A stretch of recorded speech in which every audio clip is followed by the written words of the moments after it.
Hello বন্ধুরা, আশা করি সবাই ভালো আছেন। আর আপনারা দেখছেন my channel talk of cinema. আর আমি এখন কথা বলবো দি রাজা সাব মুভিটা নিয়ে। কি বলবো ভাই, এমন কোনো পজিটিভ কোনো কথা নাই যে আপনাদের আমি বলবো। শুধু একটা কথাই বলবো, সেটা হচ্ছে এখন থেকে যত বড় বাজেটেরই মুভি হোক বা যত হাইপে হোক, এক্সপেকটেশনটা একবারে লো রাখবেন।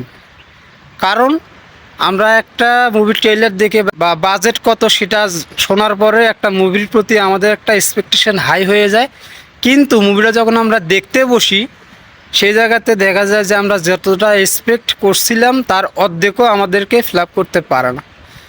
তো এই জন্যে শুধু এইটুকুই বলবো যে এখন থেকে যত বড় বাজেটেরই মুভি হোক, হাই এক্সপেকটেশন কেউ রাখবেন না।